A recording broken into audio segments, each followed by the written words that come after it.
میں مبلغ بنوں سنتوں کا، خوب چرچا کروں سنتوں کا۔ الحمدللہ رب العالمین والصلاة والسلام علی سید المرسلین، اما بعد فاعوذ باللہ من الشیطان الرجیم، بسم اللہ الرحمن الرحیم۔ مل کر درود شریف پڑھیے۔ الصلاة والسلام علیک یا رسول اللہ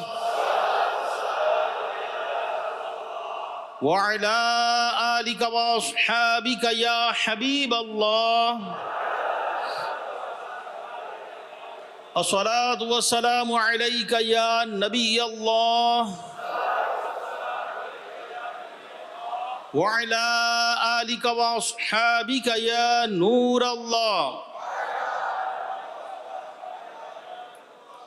فرمان آخری نبی رسول ہاشمی صلی اللہ علیہ وآلہ وسلم کا ارشاد گرامی ہے، جس نے مجھ پر ایک بار درود پاک پڑھا، اللہ پاک اس پر 10 رحمتیں نازل فرماتا ہے، اور جس نے 10 بار درود پڑھا، اللہ پاک اس پر 100 رحمتیں نازل فرماتا ہے، اور جس نے 100 بار درود پاک پڑھا، اللہ پاک اس کی دونوں آنکھوں کے درمیان لکھ دیتا ہے کہ یہ بندہ نفاق اور جہنم کی آگ سے آزاد ہے۔ مزید یہ کہ اللہ پاک اسے قیامت کے دن شہیدوں کے ساتھ رکھے گا۔ صلو علی الحبیب صلی اللہ تعالی علی محمد صلی اللہ علیہ وآلہ وسلم۔ پیارے اسلامی بھائیو، آج جو ہمارا موضوع ہے جہنم اور جہنم میں لے جانے والے اعمال، اللہ پاک ہم سب کو جہنم سے محفوظ فرمائے۔ جہنم بہت خطرناک ہے۔ اللہ پاک قرآن پاک میں ارشاد فرماتا ہے، پارہ نمبر 1 یعنی پہلا پارہ سورہ بقرہ آیت نمبر 24 فَاتَّقُوا النَّارَ الَّتِي وَقُودُهَا النَّاسُ وَالْحِجَارَةُ، ترجمہ کنز العرفان۔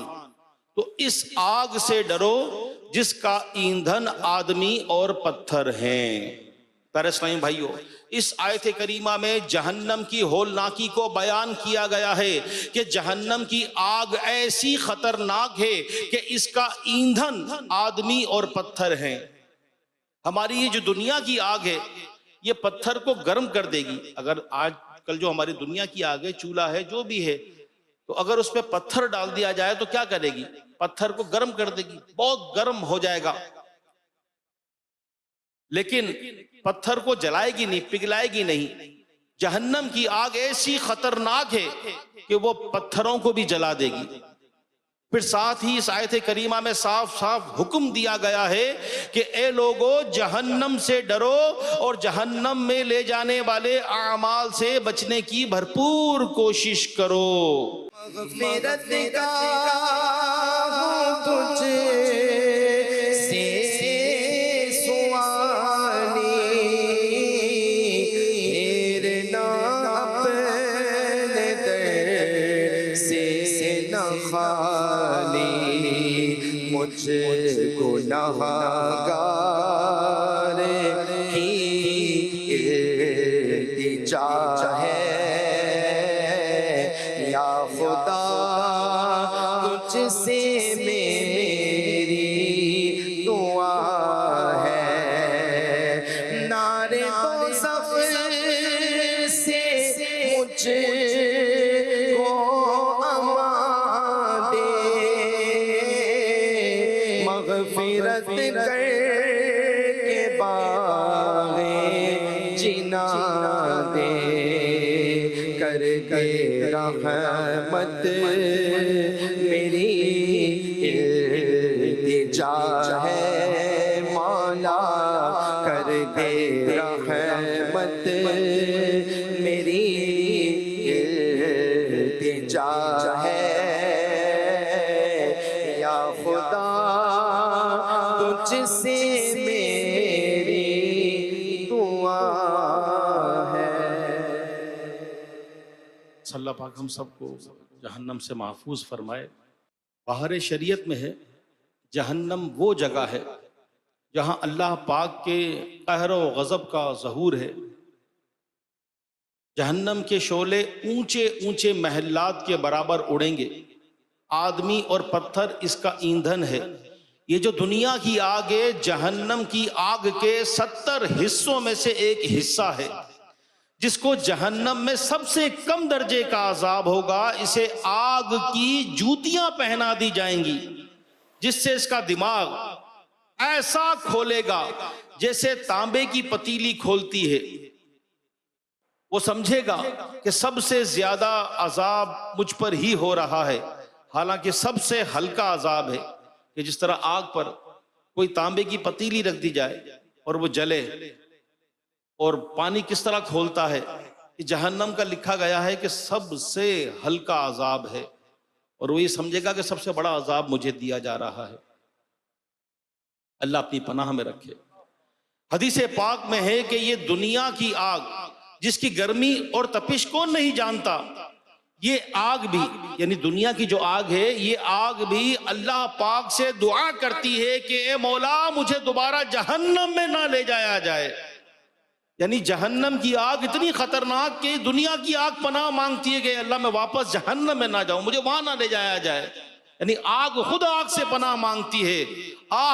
تعجب ہے اس انسان پر کہ جہنم میں جانے والے کام کرتا ہے اور اس جہنم کی آگ سے نہیں ڈرتا، کہ جس سے آگ بھی ڈرتی ہے اور پناہ مانگتی ہے۔ میرے پیارے اسلامی بھائیوں، بہت سارے ایسے کام، بہت سارے ایسے معاملات انسان کو پتا ہے۔ جہنم کیا؟ اللہ کے عذاب کی جگہ۔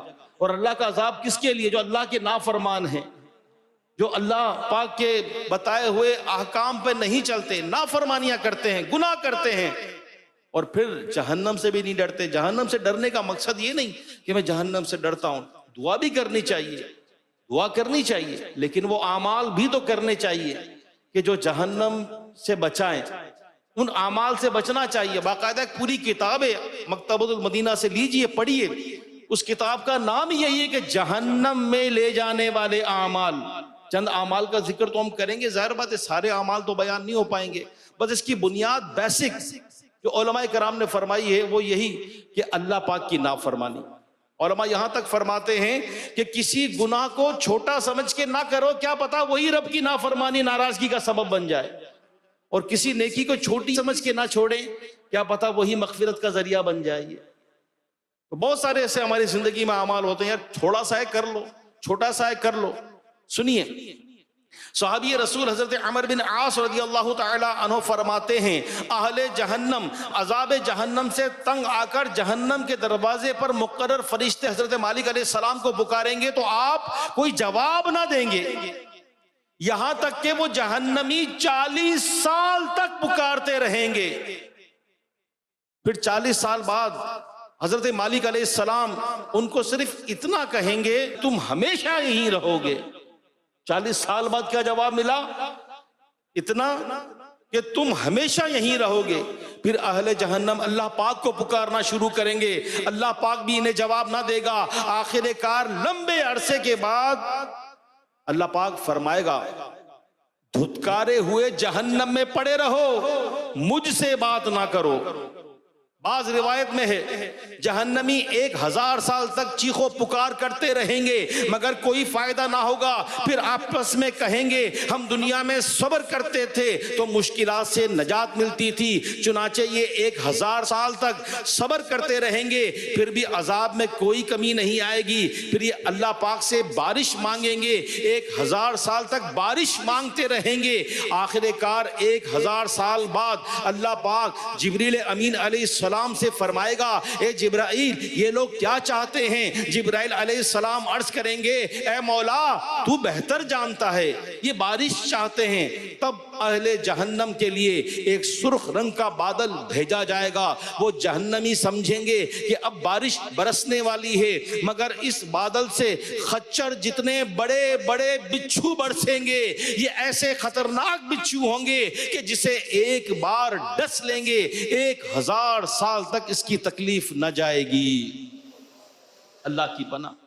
اہل جہنم پھر اللہ پاک سے بارش مانگیں گے، اس بار ان کے لیے کالے رنگ کا بادل بھیجا جائے گا۔ جہنمی یہ سمجھیں گے کہ اب کی بار تو بارش برسے گی، مگر اس دفعہ ان بادلوں میں سے اونٹ کی گردن جیسے موٹے موٹے سام برسیں گے جو انہیں ڈستے رہیں گے۔ اللہ کی پناہ، اللہ کی پناہ۔ ایک روایت میں ہے وہ لوگ جن کے لیے جہنم کا حکم سنا دیا جائے گا، جب انہیں جہنم کی طرف لے جایا جائے گا، یہ جہنم اور اس کے ہولناک عذابات کو قریب سے دیکھیں گے تو حضرت مالک علیہ السلام سے عرض کریں گے، اے مالک علیہ السلام، ہمیں آپ اپنے آپ پر رونے کی اجازت دیجیے۔ جہنمی مالک علیہ السلام سے عرض کریں گے، جہنم کو دیکھ کر ایسا ان پر خوف طاری ہوگا، ایسی ہیبت طاری ہوگی کہ مالک علیہ السلام سے عرض کریں گے کہ اپنے آپ پر ہمیں رونے کی اجازت دیجیے۔ حضرت مالک علیہ السلام انہیں جہنم میں ڈالنے سے پہلے رونے کا موقع دیں گے۔ یہ لوگ رونا شروع کریں گے، اتنا روئیں گے کہ یہاں تک کہ ان کے آنسو ختم ہو جائیں گے۔ آنسو ختم ہونے کے بعد ان کی آنکھوں سے خون بہنا شروع ہو جائے گا۔ حضرت مالک علیہ السلام فرمائیں گے، اتنا اچھا رونا ہے، اگر تم دنیا میں اللہ پاک کے خوف سے اتنا روتے تو آج جہنم کی آگ تمہیں چھو بھی نہ سکتی۔ پھر حضرت سیدنا مالک علیہ السلام انہیں جہنم میں ڈال دیں گے۔ پیارے اسلامی بھائیو، غور فرمائیے، جہنم کس قدر خطرناک ہے۔ یہ تو وہ باتیں ہیں جو روایات کے ذریعے ہمیں معلوم ہو گئی، ورنہ حدیث پاک میں ہے، جتنا چاہو جہنم کو یاد کرو، تم جہنم کی کسی چیز کا جو بھی تصور باندھو گے، جہنم اس سے کہیں زیادہ شدید ہے۔ ہائے حسن عمل نہیں پلے، ہائے حسن عمل نہیں پلے، حشر میں میرا ہوگا کیا یا رب، گرمی حشر پیاس کی شدت، جام کوثر مجھے ملا یا رب، جام کوثر مجھے پلا یا رب۔ اللہ پاک کے پیارے اور آخری نبی رسول ہاشمی صلی اللہ علیہ وسلم نے فرمایا، اے لوگو، حصول جنت کے لیے بھرپور کوشش کرو اور پوری کوشش کے ساتھ جہنم سے دور بھاگو۔ بے شک جنت کا طلبگار کبھی غافل نہیں ہوتا۔ کیا پیاری بات ہے، بے شک جنت کا طلبگار کبھی غافل نہیں ہوتا، بے شک جہنم سے بھاگنے والا کبھی غفلت کی نیند نہیں سوتا۔ بے شک آخرت ناپسندیدہ کاموں سے بھرپور ہے، یعنی آخرت میں کامیابی کے لیے نفسانی خواہشات کو چھوڑنا پڑتا ہے، جبکہ دنیا لذات اور خواہشات سے بھری ہوئی ہے۔ بس یہ دنیا کی یہ لذتیں اور خواہشات تمہیں آخرت سے ہرگز غافل نہ کر دے۔ یعنی غور کریں میرے پیارے اسلامی بھائیوں اپنے اعمال پر کہ ہم غفلت میں ہیں یا کیا ہے۔ اور بعض لوگوں کو نفس اور شیطان ایسا دھوکہ دیتا ہے کہ وہ اپنے آپ کو نیک، متقی، یعنی بعض اوقات اگر زبان سے نہ بھی کہیں تو دل میں تو خیال نہیں آتا میں دوسروں سے تو بہتر ہوں، میں اس سے تو بہتر ہوں۔ یعنی بہت سارے ایسے اعمال ہیں۔ تکبر، یہ بھی جہنم میں لے جانے والا عمل ہے۔ تکبر کیا ہے؟ دوسرے کو حقیر سمجھنا، اپنے آپ کو دوسرے سے بہتر سمجھنا، حسد، غیبت، بدگمانی، نہ جانے کیسے کیسے گناہ، جھوٹ، یعنی اتنے کبیرہ گناہ بندہ کرتا ہے، صغیرہ گناہ کرتا ہے، اللہ پاک کی نافرمانی کرتا ہے۔ اللہ بس اپنے کرم سے ہمیں بخش بھی دے، ہمیں نیک بھی بنا دے۔ پیارے اسلامی بھائیوں، جہنم کی کئی وادیاں ہیں۔ وادی کسے کہتے ہیں؟ بڑی بڑی وادیاں۔ جہنم کی کئی وادیاں ہیں، انہی میں سے ایک وادی ویل بھی ہے۔ ویل یہ جہنم کی بہت ہی ہولناک وادی ہے، اس میں مختلف قسم کے عذاب ہوں گے۔ بعض روایت میں ہے ویل ایک کنواں ہے جہاں اہل جہنم کا خون اور پیپ جمع ہوگا۔ پیارے آقا مکی مدنی مصطفیٰ صلی اللہ علیہ وسلم نے فرمایا، جب کافروں کو جہنم میں ڈالا جائے گا وہ جہنم کی گہرائی میں گرنے سے پہلے 40 سال تک ویل نامی وادی میں رہیں گے۔ حضرت عطا بن یسار رحمۃ اللہ تعالی علیہ فرماتے ہیں ویل نامی یہ جہنم کی وادی اتنی ہولناک ہے کہ اگر اس میں پہاڑ ڈال دیے جائیں، پہاڑ ڈال دیے جائیں تو وہ بھی اس کی گرمی سے پگھل جائیں۔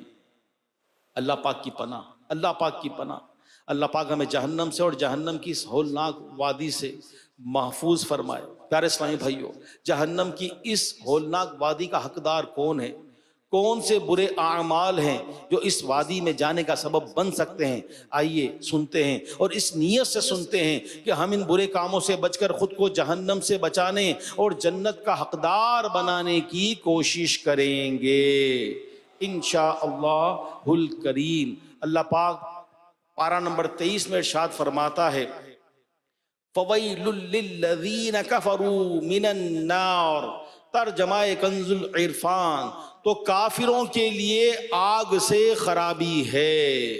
معلوم ہوا کفر جہنم کی ویل نامی وادی کا حقدار بننے کا سبب ہے۔ سب سے نمبر 1 تو یہ بتایا گیا ہے کفر۔ اللہ پاک کا کتنا بڑا کرم ہے، کتنا بڑا کرم ہے، خدا کی قسم کتنی بڑی نعمت ہے کہ ہم مسلمان ہیں، اہل ایمان ہیں۔ میرے شیخ کامل شیخ طریقت امیر اہل سنت دامت برکاتہم عالیہ کتنی پیاری بات فرماتے ہیں ہماری تربیت کرتے ہوئے کہ دنیا کے تمام خزانے ایک طرف رکھ دیے جائیں اور دوسری طرف ایمان کی دولت ہو، دنیا کے تمام خزانے مل کر بھی ایمان کی دولت کا مقابلہ نہیں کر سکتے۔ برابر تو دور کی بات ہے، ایمان تو ایمان ہے۔ اللہ پاک کا کتنا بڑا کرم ہے کہ ہم ایمان والے ہیں، پیارے آقا صلی اللہ علیہ وسلم کے امتی ہیں، ہم مسلمان ہیں۔ بہت بڑی نعمت ہے، بہت بڑی نعمت ہے کلمہ پڑھنا، مسلمان ہونا، اور انشاءاللہ یہ مسلمان ہونا، اہل ایمان ہونا، یہ ہمارے جنت میں جانے کا سبب بنے گا انشاءاللہ۔ انشاءاللہ آقا کے کرم سے، آقا کے صدقے، انشاءاللہ آقا کے پیچھے پیچھے جنت میں جائیں گے انشاءاللہ۔ لیکن ہمیں اپنے ایمان کی حفاظت کی فکر بھی تو کرنا چاہیے، اس نعمت کا شکر بھی تو ادا کرنا چاہیے، اور پھر کفر سے نفرت بھی کرنا چاہیے۔ ہمیں معلوم ہو، ہمیں علم ہو، علماء کی صحبت ہو، اچھے ماحول میں اٹھتے بیٹھتے ہوں، اور دعوت اسلامی کا کتنا پیارا ماحول کہ الحمدللہ دعوت اسلامی کے ماحول میں ایمان کی حفاظت کی کیسی فکر دی جاتی ہے۔ ہمارے شیخ کامل امیر اہل سنت دامت برکاتہم عالیہ کتنی پیاری بات فرماتے ہیں، یعنی دعوت اسلامی بننے کے بہت سارے مقاصد، سب سے بڑھ کر تو یہی ہے کہ مسجدوں کو مقصد آباد کریں، سنتوں کو عام کریں، قرآن و سنت کی دعوت، قرآن و سنت کی تربیت، سب اپنی جگہ۔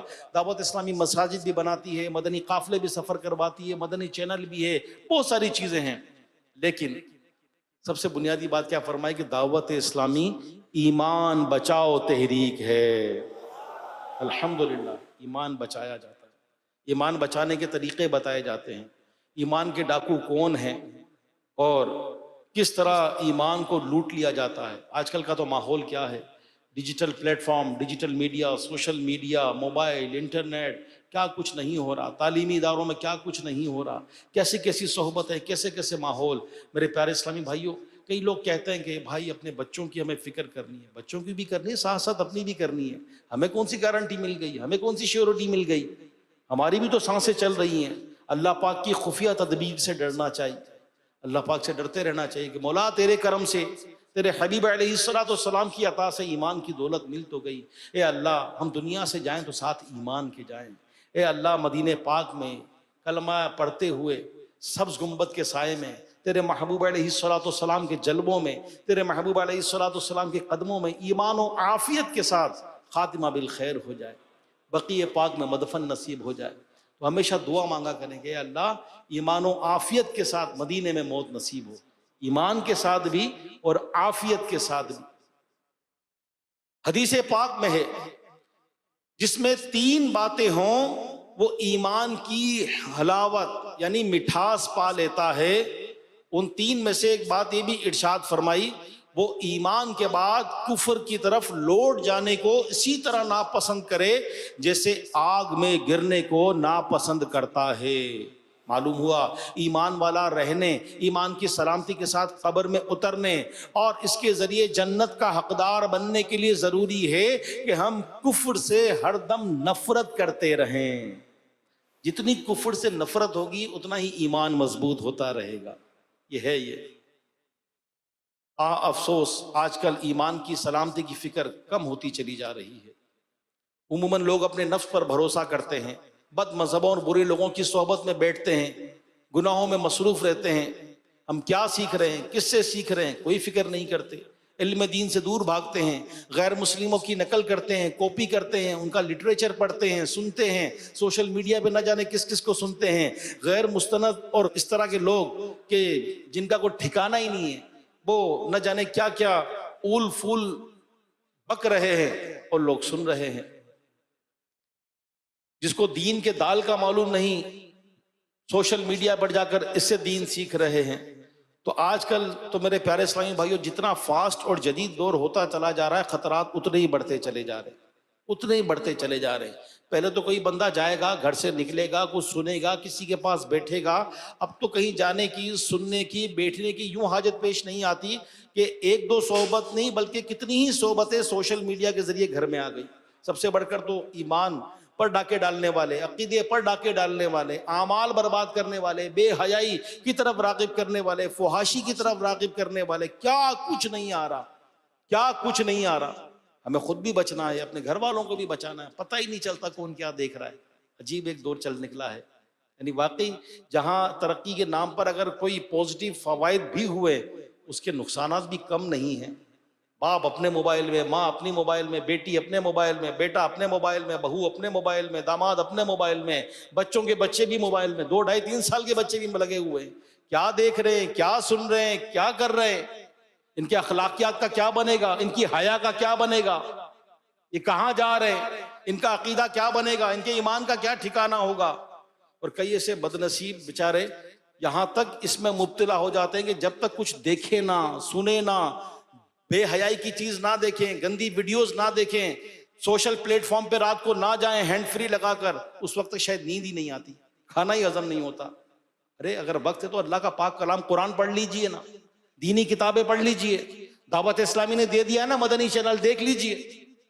دعوت اسلامی کے سوشل میڈیا پر الحمدللہ امیر اہل سنت کی، خلیفہ امیر اہل سنت کی، مفتی قاسم صاحب کی، نگران شورا کی، حاجی عبدالحبیب بھائی کی ویڈیوز موجود ہیں نا، ضرورت کیا ادھر ادھر جانے کی۔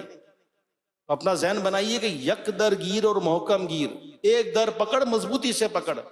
عموماً ہم نے دیکھا یہی ہے کہ در در در بدر، در در جا کے جھانکتا ہے نا، یہاں بھی جھانکوں، یہاں بھی جھانکوں، یہ بھی دیکھوں، وہ بھی دیکھوں۔ بعض لوگ ہم سے پوچھتے ہیں یہ کیا ہے، ارے بھائی تیرے پاس اتنا ٹائم کیسے آ گیا، تو یہاں بھی چلا گیا، وہاں بھی چلا گیا۔ ایک لائن پکڑ، سیدھی لائن پکڑ، انشاءاللہ مرشد کے پیچھے پیچھے انشاءاللہ وایا مدینہ جنت میں چلے جائیں گے۔ ادھر ادھر جانے کی حاجت کیا ہے، اتنی ہوشیاری کرنے کی ضرورت کیا ہے، یہ بھی دیکھوں، وہ بھی دیکھوں، اس کو بھی سنوں، اس کو بھی سنوں، نہیں۔ بچیے، ڈریے۔ اللہ پاک قرآن پاک میں ارشاد فرماتا ہے، پارہ نمبر 9 سورہ اعراف آیت نمبر 99 ترجمہ کنز العرفان، تو اللہ کی خفیہ تدبیر سے صرف تباہ ہونے والے لوگ وہی ہیں جو بے خوف ہوتے ہیں، نیڈر ہو جاتے ہیں، بے خوف ہو جاتے ہیں۔ علماء کرام فرماتے ہیں کہ اللہ پاک کی خفیہ تدبیر سے بالکل بے خوف ہو جانا یہ گناہ کبیرہ ہے۔ خفیہ تدبیر کہ میرے بارے میں کیا خفیہ تدبیر ہے، میرا کیا بنے گا۔ اللہ کے نیک بندوں کے کتنے ایسے واقعات ہیں کہ وہ نیکیاں کر کے بھی ڈرتے تھے، وہ نیکیاں کر کے بھی روتے تھے، اور آج ہم گناہ کر کے بھی ہنستے ہیں، گناہ کر کے بھی کھلکھلاتے ہیں۔ وہ نیکیاں کر کے، نمازوں کی پابندی کر کے، تہجد پڑھ کے، تلاوت قرآن کر کے، سنتوں پر عمل کر کے بھی ان پر رقت آ رہی ہے، رو رہے میرا کیا بنے گا۔ اور ہماری نمازوں کا ٹھکانہ نہیں، فجر کا ٹھکانہ نہیں، جماعت کا ٹھکانہ نہیں، آنکھوں کا ٹھکانہ نہیں، زبان کا ٹھکانہ نہیں، اخلاقیات کا ٹھکانہ نہیں، اور ہم مطمئن ہو کر بیٹھے ہیں، لطیفے سن رہے ہیں، لطیفے سنا رہے ہیں، ہنس رہے ہیں، کھلکھلا رہے ہیں۔ میرے پیارے اسلامی بھائیوں، جو جہنم کی خطرناک وادی ویل کے بارے میں سنا، تو اس ویل نامی وادی جو جہنم کی خطرناک وادی ہے، اس میں جانے کا ایک سبب اور ہے۔ آئیے سنیے اللہ پاک کا پاک کلام کیا کہہ رہا ہے، ترجمہ کنز العرفان۔ کم تولنے والوں کے لیے خرابی ہے وہ لوگ کہ جب دوسرے لوگوں سے ناپ لیں تو پورا وصول کریں، اور جب انہیں ناپ یا تول کر دیں تو کم دیں۔ معلوم ہوا جو ناپ تول میں کمی کرتے ہیں وہ بھی جہنم کی ہولناک وادی ویل کے حقدار ہیں۔ سنیے مفتی صاحب تفسیر سراۃ الجنان میں کیا لکھ رہے ہیں، توجہ سے سنیے. کئی لوگ کہتے ہیں میں تو نہیں کر رہا، تھوڑا بہت کرتا ہوں. ارے تھوڑا بہت تو چلتا ہے، تھوڑی بہت تو کر رہے ہیں، دنیا کر رہی ہے، دنیا کا عرف ہے.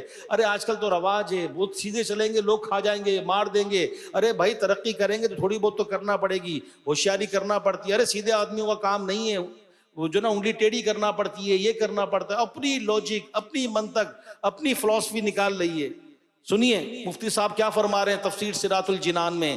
ناپ تول انتہائی اہم معاملہ ہے. تقریباً تمام لوگوں کو کچھ نہ کچھ بیچنے اور خریدنے سے واسطہ پڑتا ہے، اور زیادہ تر چیزوں کا بیچنا اور خریدنا اسی ناپنے اور تولنے پر مبنی ہے. اسی لیے قرآن مجید میں کئی مقامات پر اس کی اہمیت کو بیان کیا گیا ہے. یعنی ناپنے اور تولنے کو، صحیح ناپنے اور تولنے کا انجام دنیا میں بھی بہتر ہوتا ہے کہ لوگوں کا اعتبار اور اعتماد قائم ہوتا ہے، کام دھندا اچھا ہوتا ہے، تجارت میں برکت ہوتی ہے، رزق میں برکت ہوتی ہے، اور آخرت میں بھی بہتری ہے جو ناپ تول پورا کرتے ہیں.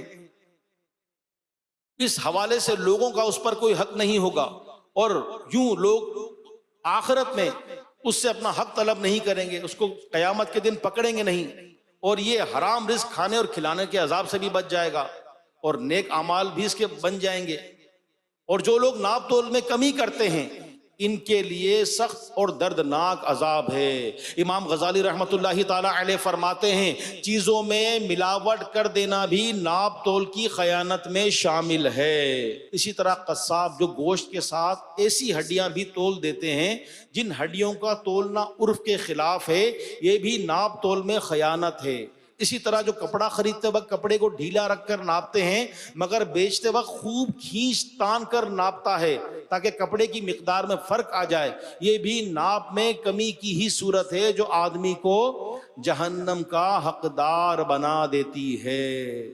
میرے پیارے اسلامی بھائی غور کیجئے، اگر ناپ تول کا جو معاملہ ہے، ترازو یا جو بھی اس کا آج کل سسٹم چل رہا ہے، کہیں ایسا تو نہیں کہ ناپ تول میں ڈنڈی مار دیتے ہوں، سامنے والے کو پتہ نہیں چلا، خیانت کر دی، بتایا کیا، دیا کیا، بہت ساری اس کی چیزیں ہیں. تو برائے کرم اس میں احتیاط کیجیے، بچیے، ورنہ جہنم کا خطرناک عذاب ہے.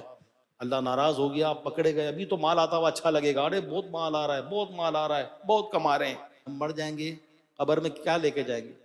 کورے لٹھے کا کفن جو ایک فٹ پاتھ پہ مرنے والے کو ملتا ہے. کیا چیک بک جائے گی ساتھ؟ گولڈ جائے گا؟ ڈالر جائیں گے؟ کوئی بینک بیلنس جائے گا کہ سونے کی اینٹیں لگائی جائیں گی؟ کہتے ہیں نا لوگ کفن میں تو جیب بھی نہیں ہے، کیا کرے گا؟ پتہ نہیں بینک میں جتنا پیسہ ہے سائن کرنے کا بھی موقع ملے گا کہ نہیں ملے گا، وصیت لکھنے کا بھی موقع ملے گا کہ نہیں ملے گا. لوگ حرام کماتے ہیں، حرام کی طرف جاتے ہیں. اس کی بیسک وجہ مال کی محبت، دنیا کی محبت، اندھے ہوئے پڑے، رشوت خوری، حرام خوری، لوگوں کا حق مارنا، یتیموں کا مال کھا جانا، بیواؤں کا مال کھا جانا. بس پیسہ آنا چاہیے، پیسہ، مال آنا چاہیے. ارے تیرا پیٹ کتنا کھا لے گا؟ زیادہ کھائے گا تیرا ڈائجسٹو سسٹم خراب ہو جائے گا، پیٹ خراب ہو جائے گا. جب معدہ خراب ہوتا ہے تو وہی جگر کو خراب کرتا ہے، اور جب فیٹی لیور ہو جاتا ہے، جگر میں چربی آ جاتی ہے، تو ڈاکٹر بتاتے ہیں کہ بڑھتے بڑھتے جگر کا کینسر بھی کر دیتے ہیں. تجھے دل کی تکلیف ہو جائے گی، تو کھا نہیں سکے گا، ڈاکٹر تجھے پرہیز بتا دیں گے، تجھے شوگر ہو جائے گا، بلڈ پریشر ہو جائے گا، تیرے کڈنی فیل ہو جائیں گے، اللہ نہ کرے تو ڈائلیسس پر آ جائے گا، پانی پینے تک سے محروم ہو جائے گا. بس مال آنا چاہیے، مال مال مال، حل من مزید، اور مال چاہیے، اور مال چاہیے، کہیں سے بھی آئے، اس کا کھا جاؤں، اس کا کھا جاؤں، اس کا لے لوں، اس کا ہڑپ کر لوں، اس سے قرض لے کے کھا گیا. میرے پیارے اسلامی بھائیو کتنا کھا لیں گے، کیا کریں گے؟ تو مال کی محبت ہمیں اندھا کر دیتی. صحیح کہا ہے باقی، مال کی محبت اندھا کر دیتی ہے، عقل پر پردے پڑ جاتے ہیں. وہ مال آتا ہوا اچھا لگتا ہے، حساب کیسے دیں گے؟ اللہ بس اپنی پناہ میں رکھے. حلال کمائیں، حلال کھائیں، اگرچہ کم ہو، برکت اسی میں ہے، سکون اسی میں ہے.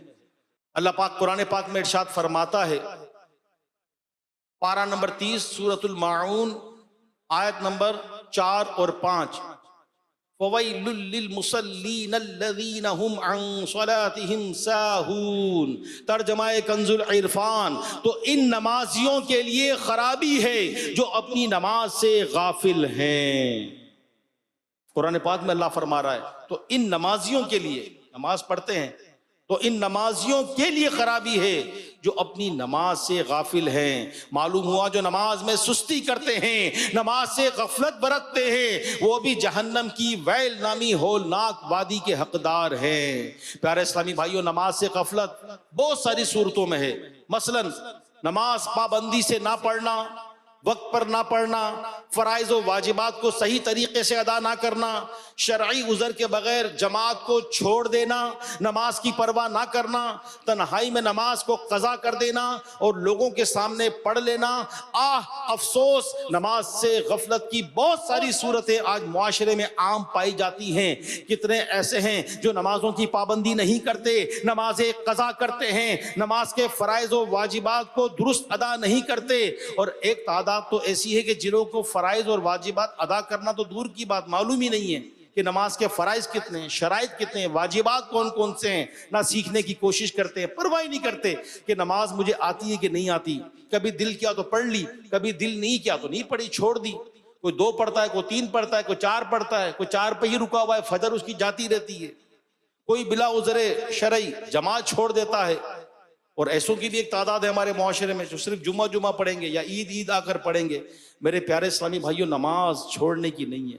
نماز تو یہ جنت میں لے جانے والے اعمال میں سے ایک عمل ہے، اور سب سے پہلے قیامت کے دن نماز کا سوال کیا جائے گا۔ نماز کی اہمیت دیکھیں، جس چیز کی اہمیت ہوتی ہے، امپورٹنس ہوتی ہے، وہ کبھی مس نہیں کی جاتی، سب سے پہلے وہ کیا جاتا ہے۔ کہیں جانا ہو، سفر میں ہوا، ارے یار نماز چھوٹ گئی، ارے یار دعوت میں پتہ ہی نہیں چلا، ارے تھوڑی سی طبیعت ٹھیک نہیں تھی، نزلہ ہو گیا، کھانسی ہو گئی، بخار ہو گیا، ارے نماز چھوٹ گئی، ارے مہمان آ گئے تھے وہ پتہ ہی نہیں چلا نماز کا، ارے تقریب میں گئے تھے پتہ ہی نہیں چلا نماز نکل گئی، ارے ٹریفک جیم میں پھنس گئے تھے پتہ ہی نہیں چلا یار نماز نکل گئی۔ کیسے پتہ نہیں چلا؟ آپ کی جیب سے کوئی 100 کا، 500 کا، 1000 کا نوٹ نکال دے، کیا پتہ چلے گا؟ بالکل پتہ چلے گا۔ اور اگر کوئی چوری کر لے اس وقت پتہ نہ چلے، بعد میں جب پتہ چلے صدمہ کیسا، ارے میرا 500 کا نوٹ کہاں گیا؟ کوئی موبائل نکال لے، کیسا صدمہ؟ کوئی ہماری گاڑی لے کے چلا جائے، کیسا صدمہ؟ تو اس سے محبت ہے نا مال سے، میرا مال چلا گیا۔ ہائے، کئی لوگوں کو تو پیسے چھننے کے بعد روتے ہوئے دیکھا، موبائل چھن گیا رو رہے تھے۔ ٹھیک ہے، مال ضائع ہونے پہ خوشی نہیں ہونا چاہیے، افسوس ہوتا ہے، صدمہ ہوتا ہے، لیکن کبھی اللہ نہ کرے نماز چھوٹی تو صدمہ ہوا، کبھی آنکھ سے آنسو نکلے، کبھی کوئی ہوا کہ میری نماز کیسے نکل گئی، فجر کے وقت میری آنکھ کیسے نہیں کھلی، میں اٹھا کیوں نہیں؟ ارے کوئی شرعی عذر نہیں تھا، بیٹھے بیٹھے جماعت چھوڑ دی، دوستوں کی محفل میں بیٹھا تھا، میری نماز نکل گئی۔ ارے میں کیسا سوتا ہوں کہ فجر کے وقت مجھے پرواہ نہیں کہ میری نماز نکل گئی، میری جماعت نکل گئی۔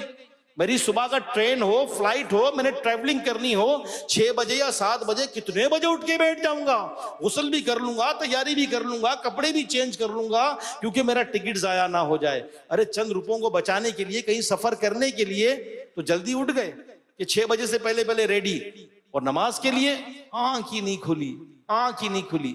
میرے پیارے اسلامی بھائیوں، آنکھ کھلنا چاہیے، ہم نے بھی سفر کرنا ہے، یہ دنیا کا چند دنوں کا سفر نہیں بلکہ آخرت کا سفر کرنا ہے۔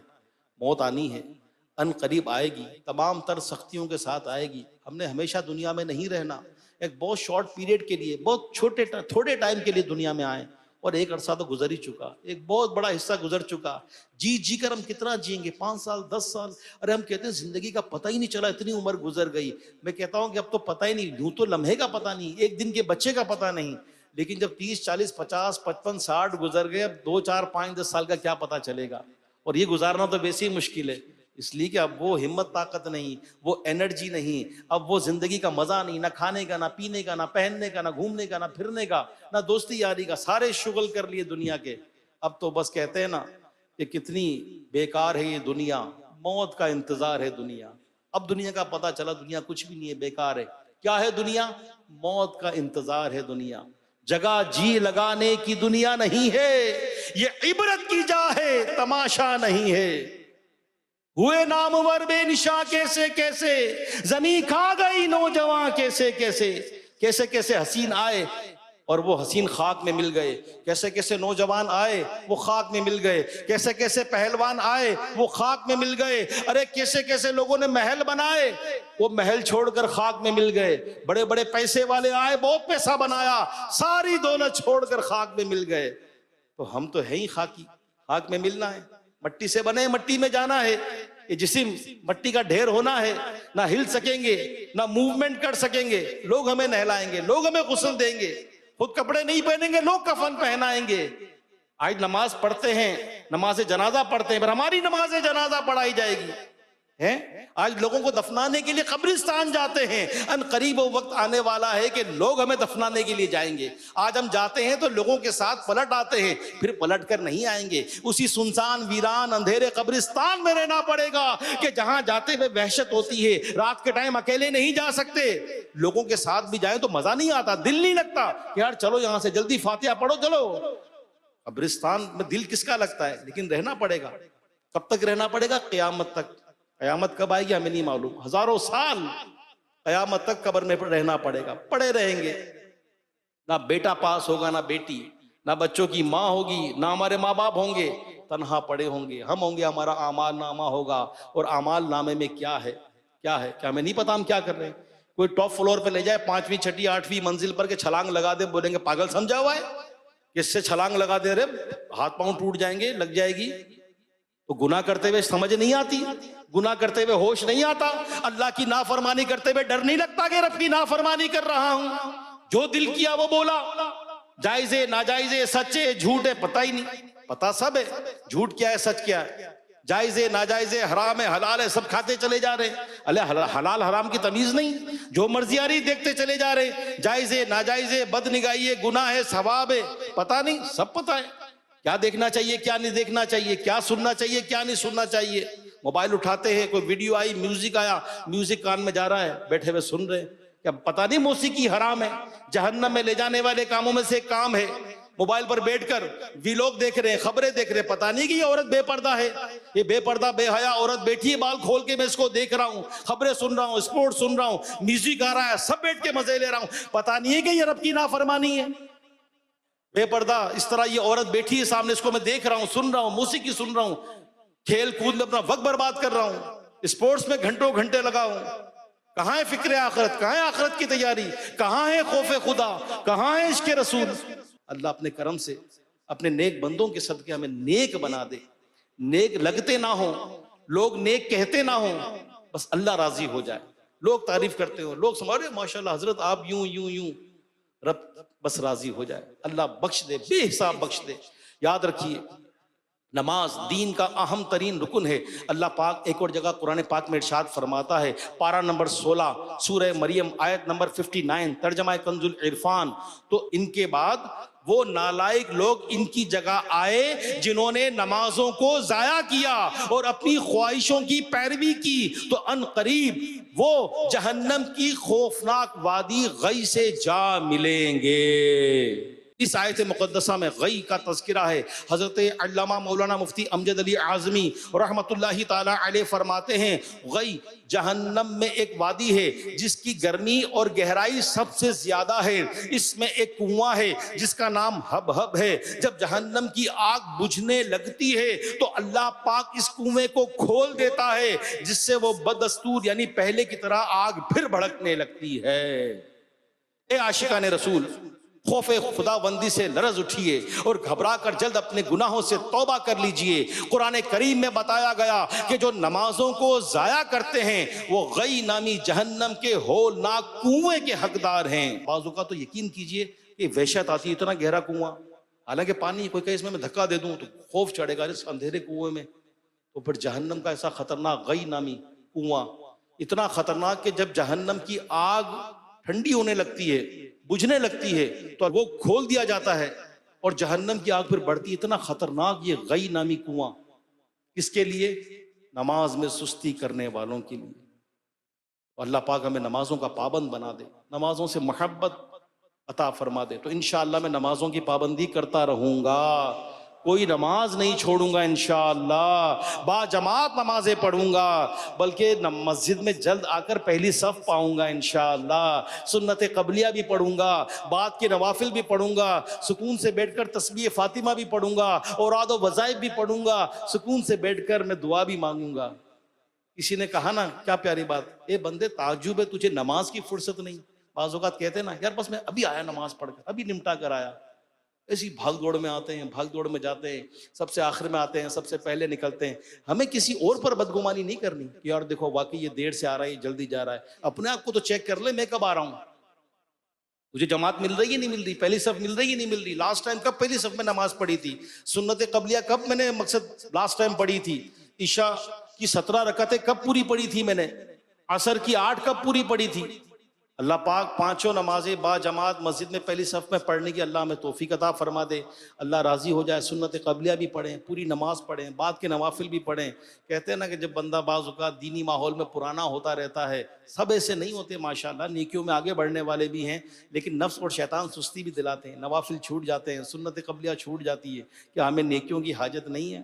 کہ نوافل کی حاجت نہیں ہے ہمیں؟ کیا سنت قبلیہ نہیں پڑھنی؟ ایسے میں اگزامپل دینے کے لیے آپ سے ایک سوال کرتا ہوں کہ عصر میں کتنی رکعتیں ہیں؟ تھوڑا زور سے بتائیے کتنی ہیں؟ 8۔ اب مجھے جواب نہیں دیجیے گا، اپنے دل میں خود جواب لے لیجیے گا کہ ہم نے کیا معمول بنایا ہوا ہے۔